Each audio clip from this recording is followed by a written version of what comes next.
Well, welcome back to My First Rodeo, the show that asks the question, what's so bad about the first time you do the thing that leads you on your path to greatness? I am here with a very exciting co-host today. Liv is out today, unavoidably, and I'm with the very funny, very talented, very beautiful Jenn Weeks. Hello.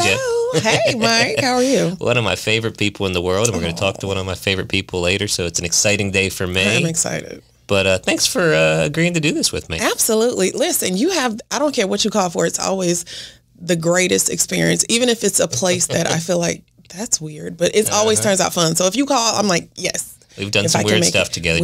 Jen's been doing comedy for many years, longer than I have. She's been a mentor to me, a big sister, little sister, friend, all those things.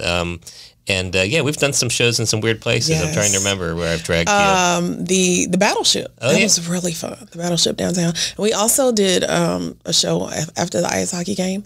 And you guys tried to get me on the ice, but that was... Oh, yeah. That was funnier than the comedy. That was hilarious. Because when I walked out, she was like, we're going to put the runner down.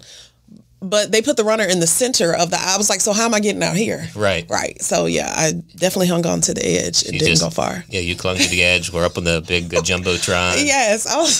That was pretty holding funny. on for dear life. That was fun, though. You made it funny, even though you weren't trying to. And, I was not. I was panicking. I give you credit. I don't know if I credit or detriment to the community.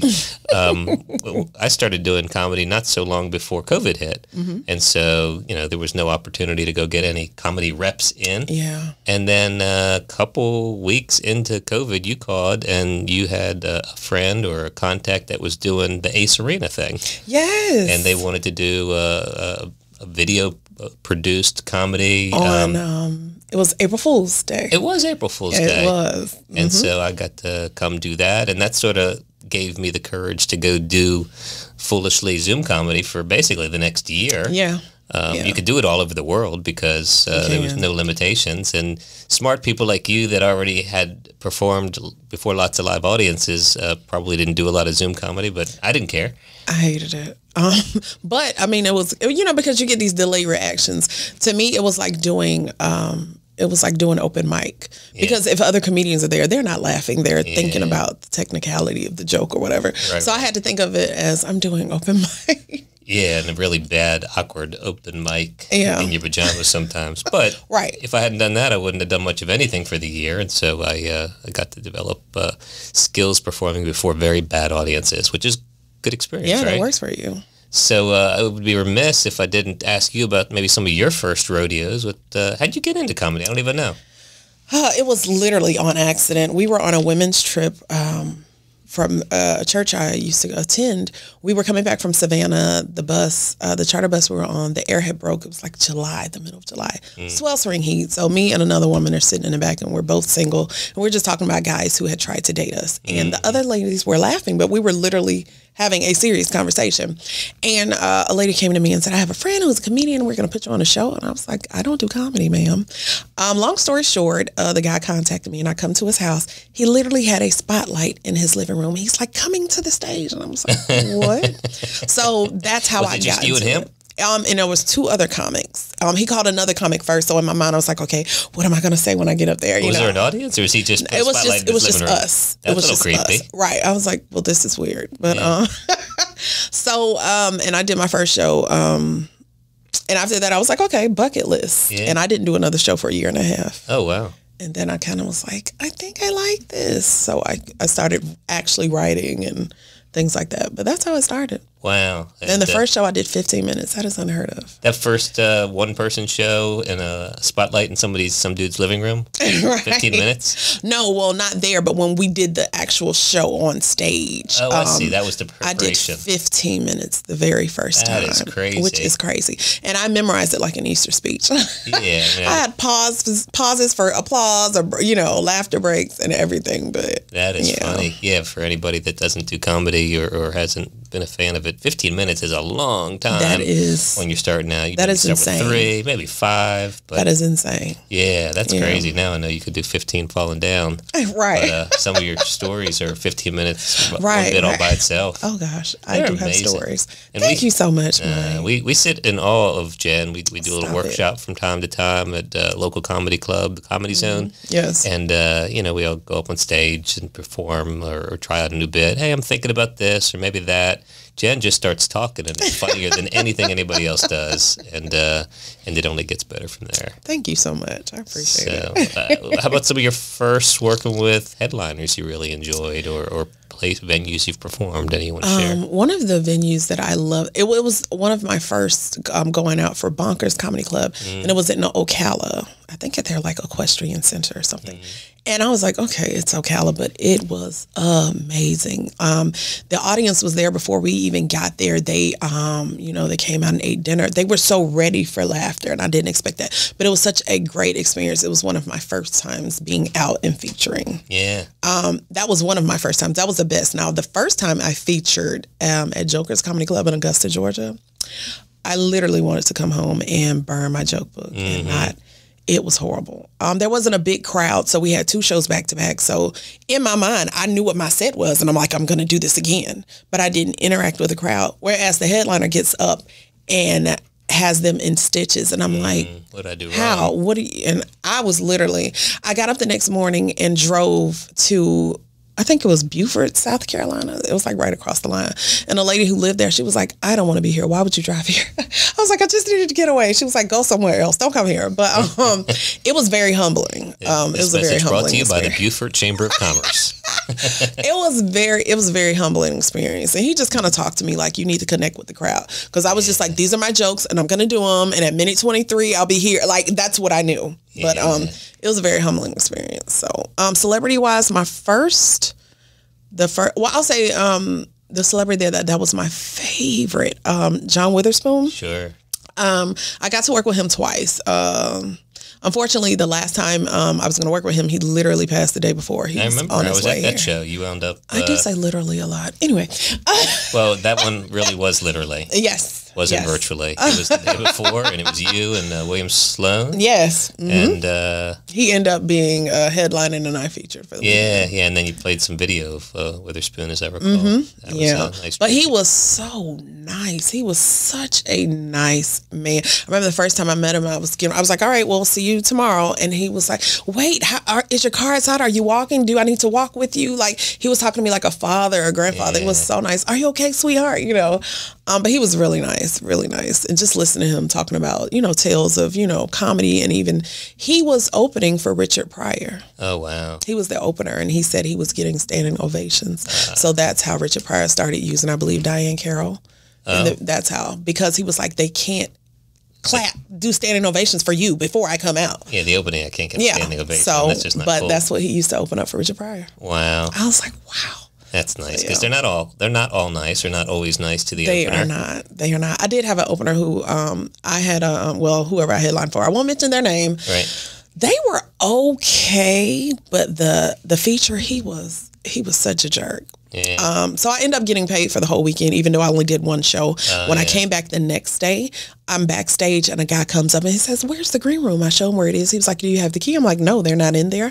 But they stayed. They hadn't gotten to the venue yet. And then the manager comes to me. He's like, "Jen, can I talk to you?" And I was like, "Okay." He was like, "Bring your stuff with you." I'm like, "That's fine," because I had told him the night before, maybe this should just be a 2-man show. But the guy who had asked me where the green room was a comedian from Tampa that they had called to come up and host the show, and didn't even tell me. That's uncool. So, but I still got paid for the whole weekend, so whatever.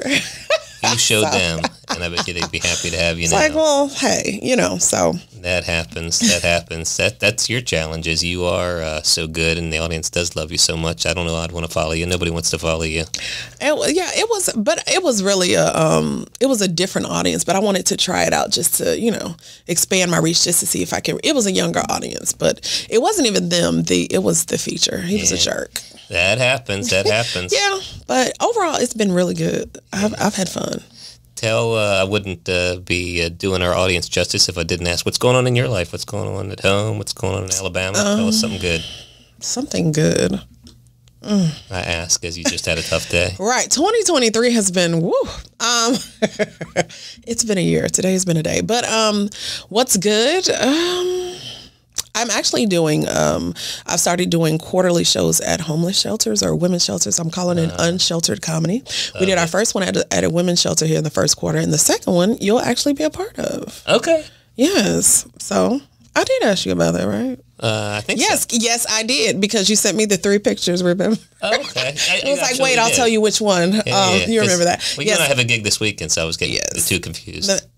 Next weekend. We do. See, we have we do. The Disco Witch. The Disco Witch in Fernandina Beach. Yes, that's what we'll be. Indeed.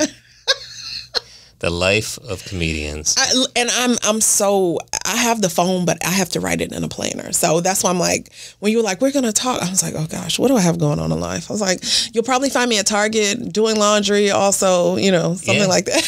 Yeah, that's what my weekend is going to be filled. Where can people find you? Because I love the stuff you do on social media. I just had 1 million views on TikTok on my last video. Get out of here. Yeah. That's amazing. Congratulations. Thank you. It was like such a random video, but I was like, okay. You can find me on Facebook or Instagram, Jenn Weeks, JE2NWEEKS. TikTok is Jenn Weeks Comedy. YouTube is Jenn Weeks, and then my website is JennWeeks.com. Good stuff. You have to check her out. And I'm excited to introduce you to our guest today, Frank Pace. He is a TV producer, not just a TV producer. He's a TV producer extraordinaire, has over 700 episodes of network television to his credit, produced 16 television pilots, of which 12 were ordered as a series and 5 were sold into syndication. These are not like obscure names. Mm-hmm. These are pilots and shows like the George Lopez show, Suddenly Susan, mm-hmm. For Your Love, Murphy Brown, Head of Class. He's done movies. He's written books. He has his own podcast, A Mick, a Mook, and a Mike with comedian Billy O'Connor. Nice. I'm really excited to welcome to the show the very impressive Frank Pace. Hello, Mr. Pace. Hey, Frank. Good to see you. Hey, good to see you too, Mike and Jen. How are you? I'm excited to get 2 of my favorites together. I've told you each about each other, but Frank, just an amazing guy. I've had the privilege of getting to know him through our common affiliation with Jacksonville University. But man, you have done so much, and we are excited to have you here to talk about your metaphoric first rodeos, some of the firsts along your path of success. My what? My what? Your what? Metaphoric first rodeos? You can't use that lawyer talk with me. You gotta use good old JU alumni talk. Metaphoric what? First time you done some things. First time. Okay. So, man, 700 episodes of network television. Does that sound about right? That sounds about right. That doesn't count what I'm doing now. I'm adding to that number quickly. Yeah, Wikipedia just can't keep up with you, I guess. Wiki what? You might be using those big words again. You can't use those big words. It's like an encyclopedia that's I know. I know you know what it is. You're the youngest reasonably older person I know. Yeah, I can't.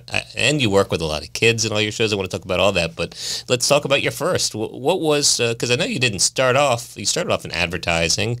You moved into sports. I was in advertising and sports till I was about 36. And 36 was my break into network television. About 32, 33, I decided I wanted to be a television producer. And I was producing for an ad agency that I worked in San Diego. And I cut my teeth on racquetball and triathlons for a fledgling network in Connecticut called ESPN, who was taking anything and airing anything they could give them. So I was giving them professional racquetball tournaments and then professional triathlon tournaments. And I was producing them for about 3 or 4 years. And then I decided I have to stop and go to LA and try to be serious about it. So I went from making $75,000 a year in 1981 to $12,000 in 1982 as a full-time producer. Wow. And you had to live in California. Yeah. Well, it was easier then. Mm-hmm. It was easier. Actually, that was probably 1983. Okay. I made the jump. And I was living off some little vignettes I had done called San Diego, Our Historic City, in which I got, I stole the historic minutes idea from a friend of mine. And I did a 30-second commercial with a 30-second spot on San Diego history. And I had major San Diego celebrities like Steve Garvey host them. Each hosted one of them. And Mayor Pete Wilson, who then became the governor of California, he hosted another one. So they were pretty good. And I got better at editing and producing and even directing. Although I'm not a director per se, I had directing background doing those projects. Fascinating. So you jump into producing, and I guess for our listeners, people use those terms interchangeably, and they shouldn't be. Tell everybody what producing actually is. Well, producing, I use the analogy of sports. If the owner is the executive producer, the producer is the general manager, and the director is the manager of a team. So I'm like the general manager of a team that puts all the pieces together. And does that mean hiring? I mean, obviously, there's people that do costumes, there's casting. You hire those people? Yeah, okay, I do. And have a role in those things as well, I imagine. Well, the secret to my success is I hire good people and I let them do their jobs. So I know just enough that they can't screw me over with their knowledge. Right. So you got a big directory, and you know a lot of people, and obviously are very relational. That's how you and I know. And that's in addition to the skills and experience you've accumulated. That's how you do what you do. Yeah, I sort of know a little about a lot of things, and a lot about a few things.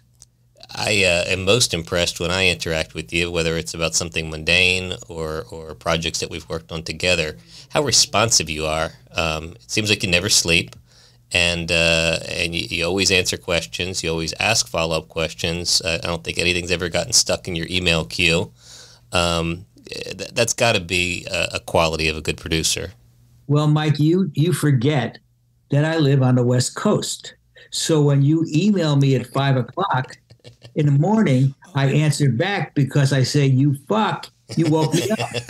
You did say that, but why are you listening to your emails? Take the damn notice off. No. I'm always on call.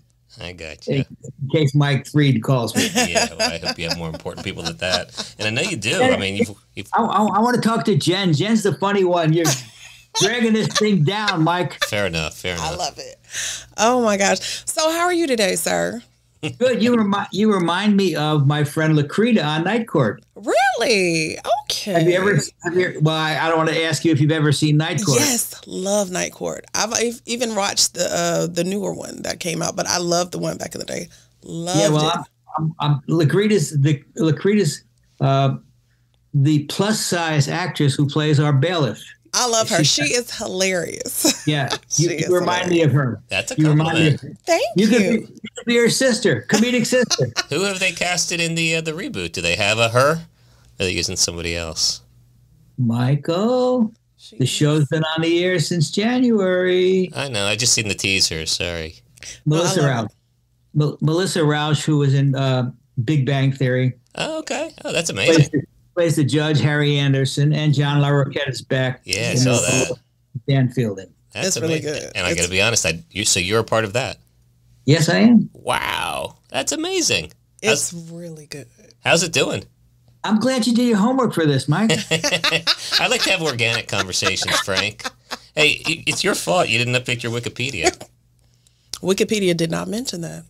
I just can't believe you're still doing new stuff. I thought you're doing just fun projects, man. You're still at it.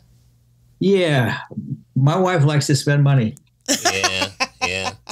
I can say that because I know she will never, ever listen to this podcast. Fair enough. I'm going to send it to her. She barely watches mine. Yeah, and it's in the room next to hers, I'm guessing. So, which is called mikamukanamike.com every Wednesday is on the air. It's a great one. How many guys done already? You've been doing it for a couple of years, right? We've done 136 hours. 136 episodes. You and Billy O'Connor, very funny comedian. Yes. Billy O'Connor, myself, and Derek Harris. We do it. It'll be on by the time this airs, but Jim Palmer, Hall of Fame pitcher's on this week. Wow. And Ryder Strong, who was one of the stars of Girl Meets World, is on the following week. That's outstanding. It's so nice that all the people you've worked with over the years are so gracious. Yeah. And being on your show and doing blurbs in your books and so forth. And we don't limit it to sports and entertainment. We've had David Scott, the commander of Apollo 15, on. Wow. We've had John Philo on, the man who took the famous Kent State photograph, Pulitzer Prize winning photograph. So we have pretty diverse guests. No, it's great. I do listen to it regularly. And and we had Michael Freed. He did have Whoa. me. He was scraping the bottom of the barrel early on. I don't think I'd make the cut anymore. No. Oh my gosh. We had Artist Gilmore on, Rod Carews on, Dee Brown's on from Jacksonville. Nice. I stay very close to my Jacksonville roots. You do, and you've given so much back to Jacksonville University, a long-time board member there. But let's get back to your first. So your first TV credits. My first TV credit was Head of the Class. That was And I talk about how lucky you have to be in this business. If Head of the Class was not a big hit and went off after 13 episodes, which many shows do, I wouldn't have gotten Murphy Brown. I wouldn't have gotten, any of the pilots that I have done since. But because Head of the Class stayed on the air for 5 years, I got to do Murphy Brown. I got to do the Babe Ruth movie. I got to prove my worth as a producer, so to speak. Suddenly Susan with Brooke Shields, right? Absolutely. So I'm sure George it's a lot. Lopez. Yeah, I did. George Lopez. George Lopez with Sandy Bullock. Yeah, and as it's a producer. so impressive to me how I don't know if it's a credit to them or you or just relationships, but it seems like the people you work with throughout your career, you continue to help them out. They continue to work with you. Well, a lot of them, I've made a lot of friends in this business, but I'm very direct, so I made a few enemies as well. And is that just a necessary part of success in Hollywood? I don't know. I can't say it's a necessary part of success, but it's a necessary part of my success. Yeah, I'm not going to change. I've been the same person ever since I was a kid. Hustling newspaper tips, delivering newspapers. I had 3 jobs as a kid, Wow. so I just kept that hustle up throughout the 50s, 60s, 70s. 80s, 90s, aughts, whatever. I just kept it up. It's just who I am. Yeah, that's outstanding. That is. So I do have a question. For all of your TV producing credits, which one is your absolute fave show? What's your favorite? Well, they're all favorites. I think the one I've had a lot of fun on all of them. But I think I had the most fun on a show called Daddy Dearest, starring Don Rickles and Richard Lewis.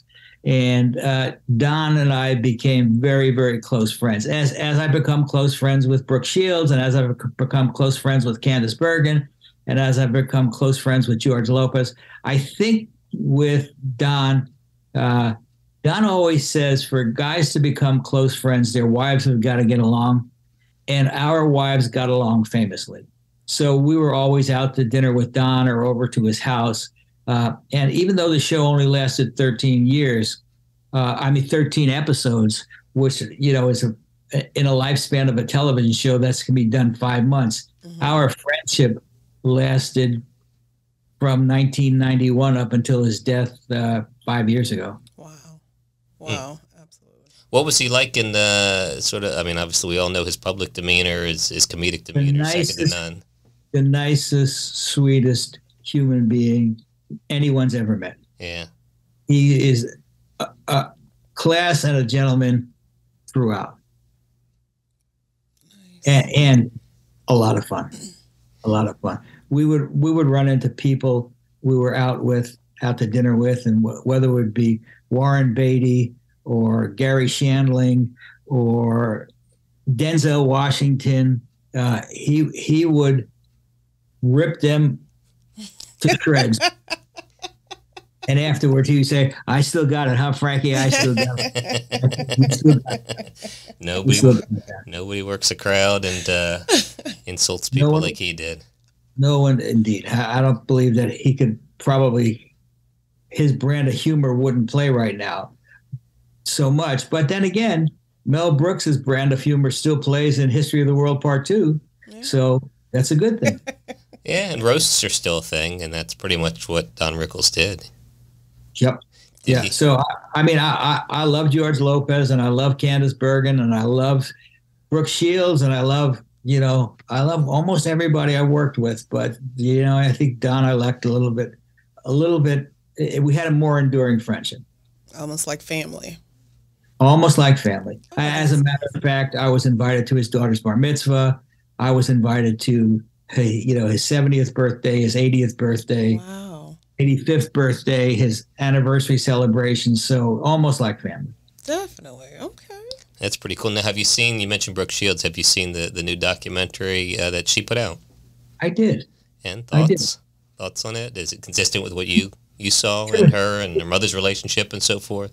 It was interesting. Yeah, there was a lot of interesting things in the documentary. Some of which I knew, some of which was new information. But I thought it was well done. Yeah, that's interesting. So much of what you did, or at least a lot of what you've done, is working with children, or at least children actors, and sometimes adults in those casts as well. But a lot of all children actor casts. Yes and no. For the most part, my career was at Warner Brothers, and where I'm back today. But for 7 years, I did Disney shows. So out of my 35-year career, 7 years were working with kids, and I worked with Zendaya and Bella Thorne, Wow. and the girls on Sabrina Carpenter, and Rowan Blanchard on Boy Meets World. So those 7 years I worked with kids, but I think predominantly I worked with stand-up comedians. Yeah, that's kind of interesting, huh? Predominantly. I mean, I worked with Dice Clay on Bless His House, who was a terrific guy. Wow. Terrific. And I worked with Don and Richard and Gene Wilder, who's not a stand-up, but he's still a comedian. So most of my work has been with comedians. What was your project with Gene Wilder? I did a program called Something Wilder, which was a 1992 piece. It was the right show at the wrong time. He played a Massachusetts ad executive who late in his life had twins. It was patterned after a friend of mine by the name of Lee Kalsheim's life, who Lee was a college professor. He married a gal 25 years, a student of his 25 years younger, and they raised kids in the Berkshires. Wow. Again, that was a show that was sitcoms were not, peaks and valleys with sitcoms. Now we're looking like we're moving toward another peak. But right then we were at the lowest of lows, and it was a really good show. And Gene was terrifically funny in it, and we had a great cast. Greg Itzen, who played the President of the United States in 24 Hours, was in it, and Hillary B. Smith was in it. We had a terrific cast and a great writing staff. But again, it was a short-lived show, 16 episodes. But again, Gene and his wife, Karen, we got along great with them. We didn't stay in as close a touch because he moved back to Pennsylvania after the show ended. But we still sent each other Christmas cards and kept in touch. Yeah, one of the best. My favorite movie ever. That's I don't know if you know this, Jen, is Willy Wonka and the Chocolate Factory, the original one. Love it. And, in my house, I have one of the contracts from the actual production signed by all of the children. Not signed by Gene Wilder, but signed by all 5 children. What a great one of the best. One of my favorite movies was Blazing Saddles. Oh, yeah. And the second one was Producers, the original Producers. Oh, yeah. I mean, I like the remake also, but they were both great movies. Yeah, no, you can't go wrong with them. I urge anybody who hasn't seen them to watch both of them. Absolutely. Okay. Okay. So what is different now about your back? You said you're back doing night court. So I guess in your earlier years, it was like you needed to do it to make a living. And that's what you wanted to do. What's different now? Because I'm sure now you don't have to do it. Yes. Well, the difference is also my job. In the past, I was always the producer, the guy you had to go to when anybody gets in trouble. You had everything went through me.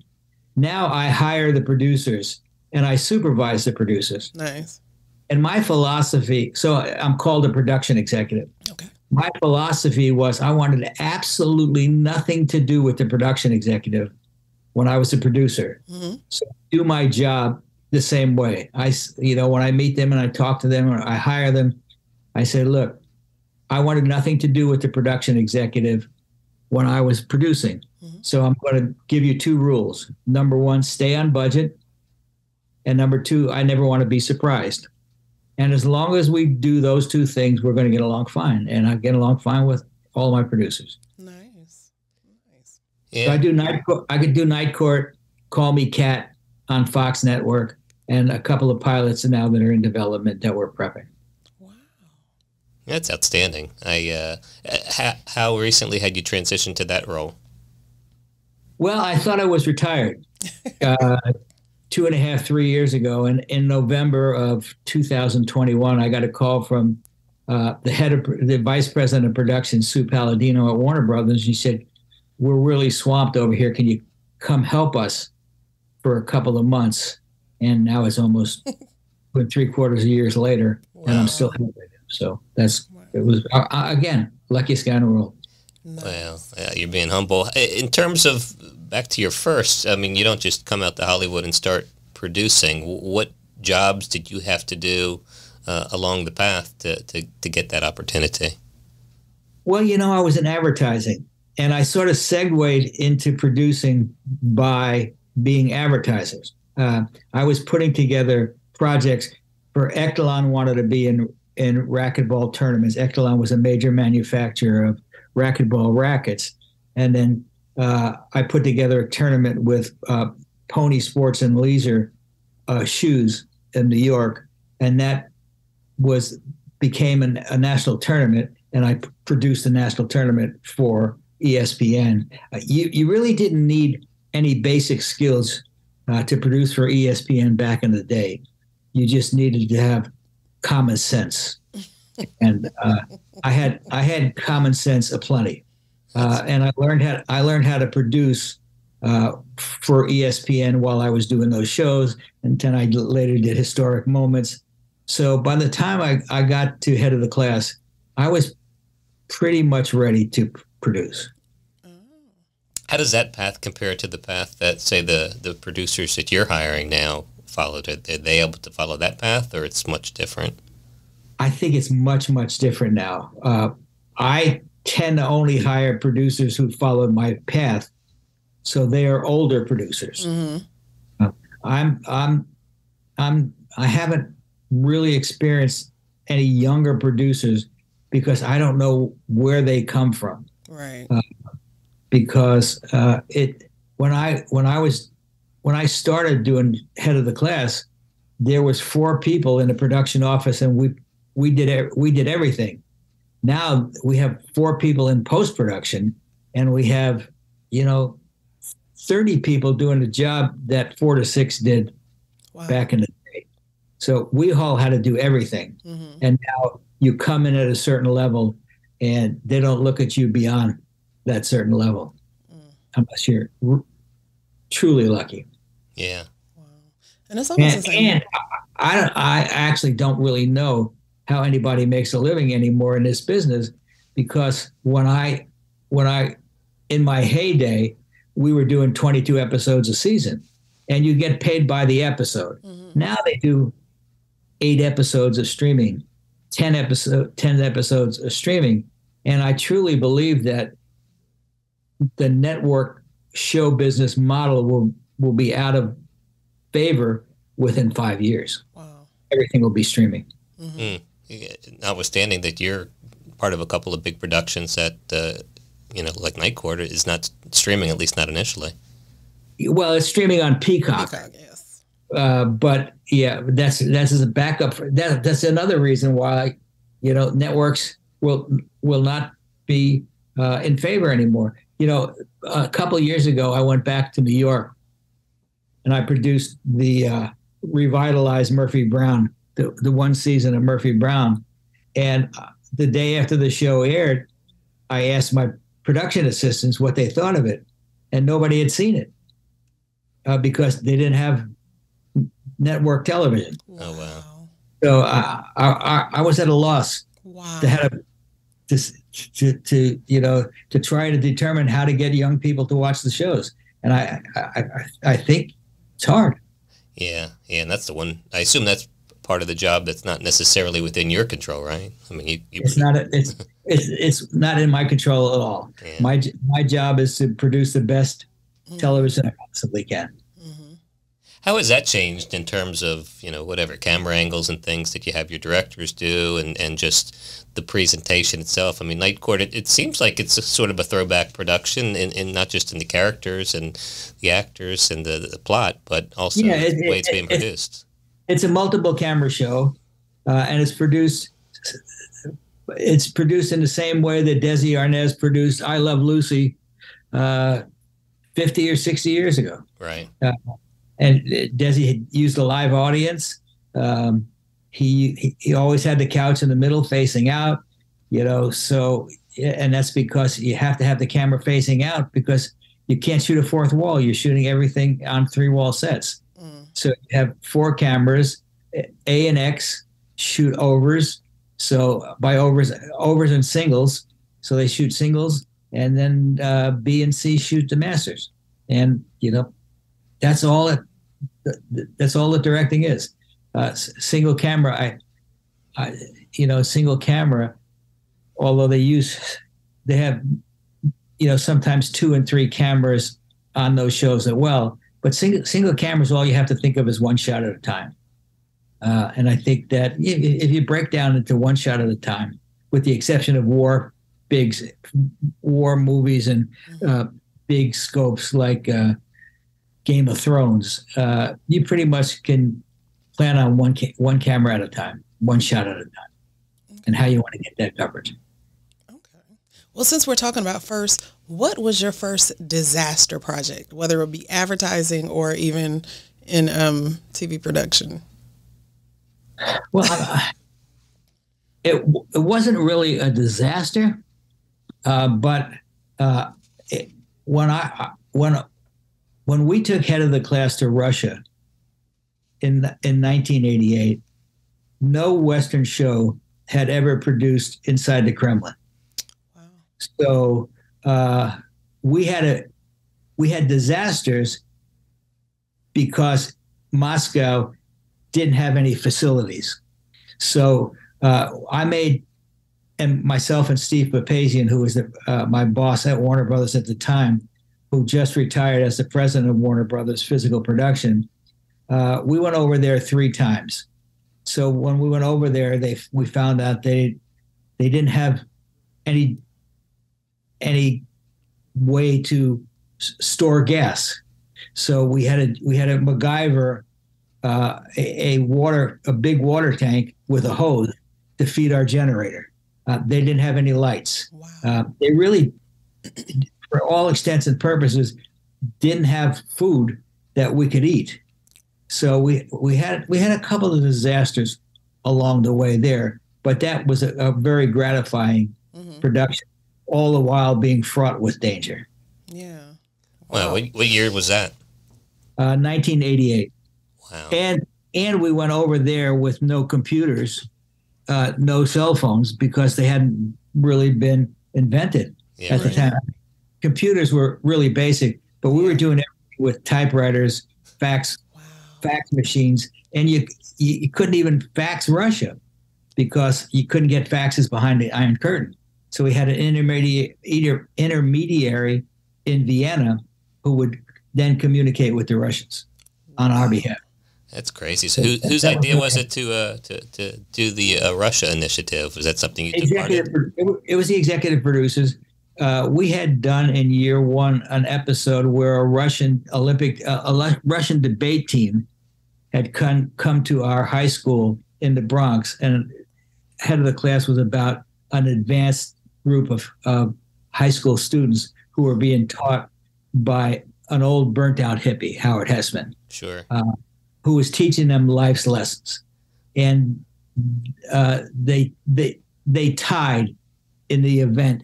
So the idea was to go and launch the season, the third season in Moscow. But there was a writer's strike. So we had to delay going to Moscow until the third or fourth episode of the season.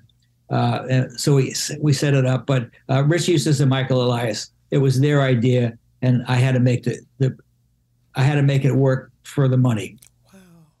That's incredible. It sounds like, it sounds like everything you do. Figure out how to go there and figure out how the hell to get there. Yeah. And also during that time, Robin Givens was married to Mike Tyson, and Mike was going to tag along with us. So that made it extra interesting. Interesting is a good word. I bet it was. Yeah. I've been a little nervous about that one. Okay. Wow. It's funny you mentioned disasters because it seems, I know you plan everything out. You don't like surprises, but I mean, there's probably disasters or potential disasters on set every day, right? Potential disasters. You try to plan for them in every way possible. Short of somebody passing away, and we had that unfortunate occurrence this year on Call Me Kat, where Leslie Jordan passed away. Fortunately, I had experienced that before on Suddenly Susan, when David Strickland had passed away amidst filming. So I used that experience to push that cast forward. Wow. I can't let you go without talking about some of your books. You've done so many things. Let me go. We're done already. You're already giving me the heave ho. I figure you got to get to the early bird special over there in Pasadena. You know what? It's funny. We're starting to go to that. We're starting to go to those early bird specials. My wife and I were having dinner the other night at 5:30, and he said, "It's official. We've turned into your parents." Now, is it for the price or just because you like to get home and go to bed? No, it's not. It's not for the price. I thought that it's because we're hungry. And we think that's fine. Even when we go to dinner with friends, we probably try to make 6:30 reservations so we can get home. When I come to visit, we'll get along fine. I like to be asleep by 9:30 myself. You gotta ask me about my friends, Artis Gilmore, the 1970 documentary we did, Jacksonville Who. Yeah, we're gonna talk about that. Come on, Mike. Well, we've been talking about you first. I want to transition into some of that good stuff. So yeah, let's talk about your book. I see behind you, Flips Could Talk, and obviously that's a culmination of everything we've been talking about and more. All the work you did in producing, the people you met. We wrote that when I thought I was retired, so I didn't pull so it didn't pull any punches. Now I sort of looking over my shoulder when I go on Warner Brothers lot because there's a lot of people there that I sort of I aired a few grievances in the book, but 80% of it is positive. It's a good book. It's a great read. My daughter liked reading about Zendaya, and she always calls you the Zendaya guy. That's all she wants to talk about. She's a great gal, Zendaya. Terrific. I bet. And then also not pulling any punches in a really interesting book that I got to read some advanced copies of, Lamar's Gamble, A Tale of the AFL-NFL Merger. That's a fascinating one. Talk about your involvement in that story, your interest in it, and the book itself. Well, Lamar's Gamble was a story that that's how Billy O'Connor and I met. Billy O'Connor was in order, former alcoholic, former drug addict, former bookkeeper, a Vietnam vet, a 20-year veteran of the New York Fire Department, and a 9/11 graduate, a 9/11 first responder. At the age of 58, he decided to put the plug in the jug, as he liked to say. At 62, he enrolled as a journalism student at the University of Florida. And at 62, he graduated with a degree in journalism. And since that, he's been writing and doing stand-up comedy. Yeah. And so he came out. There was a friend of mine who had been a basketball coach at Jacksonville University, who Jay Thomas was my best friend. Yeah. Jay and I were in Jacksonville, and we were going up to, I guess, Marsh Landing to play golf with Matt Kilcullen, the basketball coach, and Alan Verlander, a good friend of mine. And Jay liked to joke also, this schmuck thinks we're going to give $10 million to build a new gym. He doesn't know who he's talking to. But Matt and I, we hit it off pretty well. And so that was 1991, 1992. Still no new gym, by the way. I assume he was unsuccessful. Yes. And in 2011, Billy had graduated from the University of Florida, and he had an idea for a movie. So Matt said, can you at least see him? So I saw him, heard his pitch. It was an interesting pitch, but it ultimately became Lamar's Gamble, and we put it into a book. And now the book has been optioned to be a movie. I'm guessing you'll never see it because, so much of options are pies in the sky. Mm-hmm. But, it could be a good movie. And it's a story of the AFL-NFL merger and how Lamar Hunt, who was shunned by the NFL, wanted to start his own league, and ultimately started his own league. In 1967, he started his own league, the AFL. And in 1967, the AFL merged with the NFL. And in 1969, the AFL beat the NFL in the third Super Bowl. So it's a story of the rogues of the NFL and probably some of the rogues of the AFL who were cutting each other's balls off. Yeah. No, it's a salacious story. You got to read it, Jen, if you have. I am fascinated. That's why I don't have a lot of questions. I'm just like, wow. Like, your life is great. I'm fascinated by you. I'm fascinated by you. Me? Little you. You need to bring her out there. She would be fantastic. She is the first time she does everything. She's the best at it. And you and she have something in common. It's a good transition to artists. She went to school, didn't you, with one artist's kids? Both of his daughters. I know one has passed on now, but Tiffany, she was a year ahead of me. Mm-hmm. Yeah, they're great. They played basketball too. Yeah. Yeah, it was a tragedy when his daughter passed. Yeah, definitely. Mm-hmm. But talk about your relationship with him. I know you're an advisor to him to this day. Yeah, I am to this day. We met when he was 19. An artist hasn't changed a bit in all of these years. He's the most. Again, I use the word kind and gracious. I was at the Lakers practice facility today, and I mentioned to Kurt Rambis, who was a longtime Laker and Knicks coach. I mentioned I knew artists, and he said, "What a sweet man." I don't know anybody that has anything bad to say about Artis Gilmore. I got one. Yeah. His handshake. The guy has a crushing handshake. And when you're a little midget like me with tiny little girl hands, he shows no mercy. I don't shake hands with him anymore. Does he do that just to have fun? Because he has to know how strong he is. I just bump elbows with him. Yeah, I just wave from afar. You know what else he does that pisses me off? He tries to high five me. That's just wrong. Yeah, that's just fair. Wrong. That's just wrong. That's not fair at all. He's agreed to come on our show, so I'm very excited to have him in another few weeks. He's a good man. And Tim Costa's a great friend also. Tim's doing a great job as president of Jacksonville University. Chris Sapienza is the provost now. JU's got so many great things going for him. I can't speak highly enough of that school. Yes, I do. I have a couple of friends who went there, and I've been to theater productions, and they have been amazing. Yeah. They have been amazing, like Broadway level, amazing. Good to hear. Yeah, they did not used to be, and they've gotten really good in the music and arts recently. Mm-hmm. Obviously, sports is better. Not as good as it was in the 70s, though, huh? Well, no. And you met Jay Thomas when you were at JU as well. I met Jay Thomas when I was at JU as well, and we went up through the ranks together. Yeah. Of course, he was a top disc jockey, making $19,000 a year in Jacksonville, Florida. That's a lot of money back then. 1970, it is indeed. It was indeed. He was making $19,000 a year. He was making more than Joe Williams, was making as the head coach of Jacksonville University basketball. Wow. Joe Williams was making $15,000, and he left JU for Furman after the 1990 season because JU they couldn't match the salary that Furman was offering him. Mm-hmm. What Joe Williams was offering, they were offering Joe, and Joe was offered $18,000. Wow! So he left JU for an extra $3,000 that JU said they didn't have. Yeah. Times have changed. I bet they'd come up with the 18,000 for sure now. Times have changed. Now you couldn't get a coach of Joe's stature for $5 million. Wow. That's crazy. I don't know if Jen knows this, but I have movie credits. Did you know that? I did not, Michael. But it's not for acting. It's for legal work. Talk about your documentary that I had a small part in helping with about the Jacksonville University basketball team.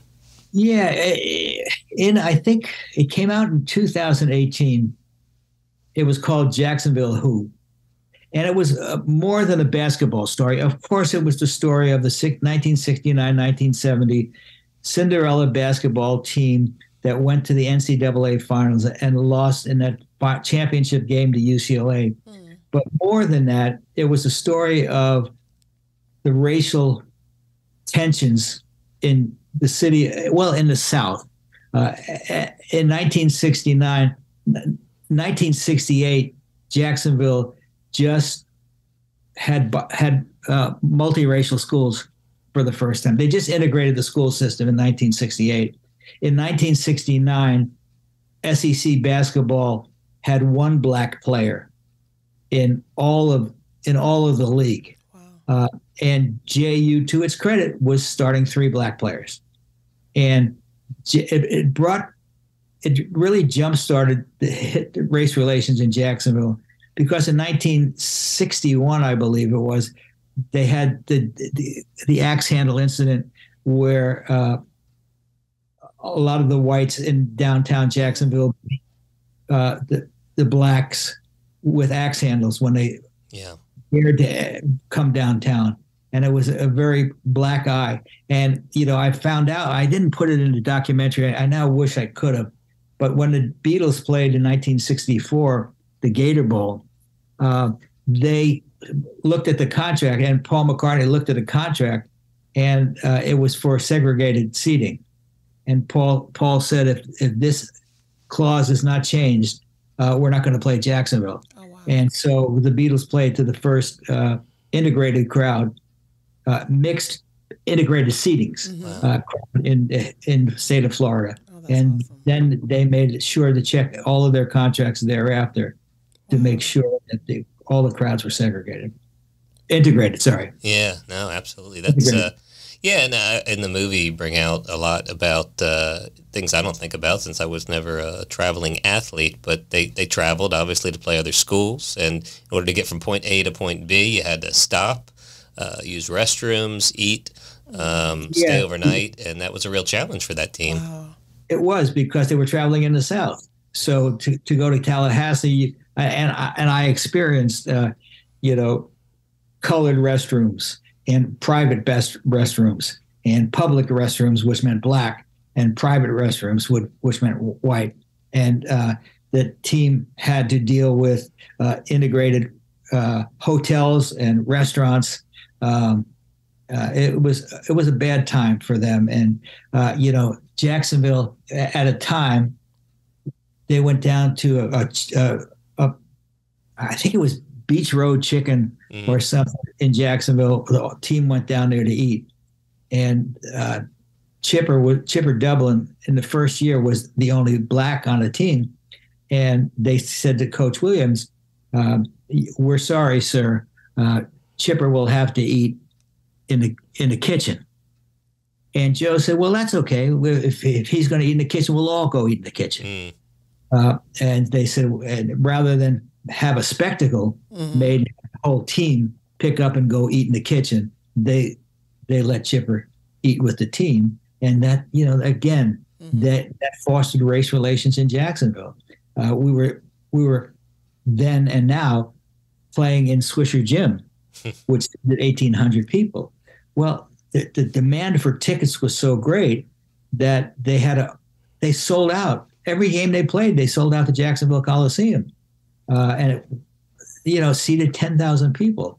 And there were no Jaguars in Jacksonville at the time. Jacksonville University was the basketball team of North Florida, and all the credit in the world to what those Warriors did. Wow. So the reason I did the documentary, and I wanted to do the documentary, and Mike was so gracious to help with legal help, was because we're at the age where a lot of people are starting to die. And I wanted to get the story out while key members of the team were still living. Of course, 4 or 5 have passed away, either before the documentary or since the documentary. But I brought them all into Jacksonville, and they told their stories individually and collectively. And we had JU was really great with helping us get NCAA footage from that team. Wow. So I invite everybody to watch it. It's on YouTube. You Google. I mean, you can put in your search button for Jacksonville Who, and it'll be an educational and entertaining hour show for sure. Okay. It aired on the NBA Network as a part of Black History Week. And watch those credits when they roll. If you watch it till the very end, I'm going to watch it when I finish here. That's the best part of That's it. That's awesome.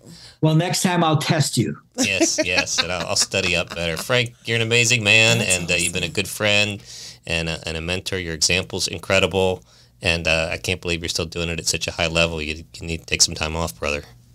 Well, I'm afraid that when I take some time off, it'll be full time off. So I'm not stopping until they put me in the ground. Oh boy. Well, thanks for gracing us with your presence, and so impressed with everything you do. We're going to keep following it. Yeah. Well, thank you. And thank you, Jen. And if we ever have a role for Lacrita's sister in Night Court, I'll make sure you get a call. Let me know. It's so nice to meet and talk to you. You'd be well served. Great. Thank you both very much. Thanks, Bye. Frank. Appreciate you. Bye. Bye-bye. Well, that was great, wasn't it? That was awesome. He is amazing. He's pretty cool. Yes, he's done so much. He has, and he's still doing it. Exactly. So multifaceted. I do a little bit of this, that. I like it. We talked a little bit about it, but think about all the technological changes during his career and how he's, continued to succeed, notwithstanding how everything's changed. Right. Even talking about when they did the episode in Russia and they didn't even, they couldn't fax. Yep. They had to, had to talk to the person in Vienna to get a fax over, in which now, you can just do it on your phone and get emails through. But wow. Yeah, it's kind of, I don't know, it's validating of what I think and hope, and that is that computers are not going to replace us. They will complement us because what he brings to the table and what we all try to do is be relational, be reliable, show up on time, brush your teeth. Yeah, I like that he's very relational with the people. It's not always, it's business, but he also, the relationship seems to be important. Yeah, and that's something a computer can't do. A computer cannot be relational, but there's things computers can do that make it better and easier and more efficient. Absolutely. I'm guessing production costs in some aspects have even come down over the years just because technology makes it so much easier, and there's probably less people on set as you have these robot-operated He did have cameras. me wondering. He was saying, there used to be 3 or 4, but now there's maybe 30 or 40, and all these people are all doing what the 3 or 4 did. That's true. So some areas have gotten more complicated. Well, hopefully other areas have gotten simpler. Yeah. So it seems like less work that they have to do. It's spread out. Yeah. Maybe. I would be interested to look into that. I'm definitely going to check out the documentary, Jacksonville Who. Yeah, absolutely. I'm very interested in that. I didn't even think about the traveling team, and if they're traveling with a Black person, they had to do different lodging and eat. That never even crossed my mind. Yeah, so it's a basketball story, but it really did help progress Jacksonville in a lot of ways. And like every city, the more it takes 2 steps forward, sometimes it takes a step backwards for sure. But that was an important step forward. Definitely. Well, Jen, thanks for joining me. I hope you'll come back again. Absolutely. This was amazing.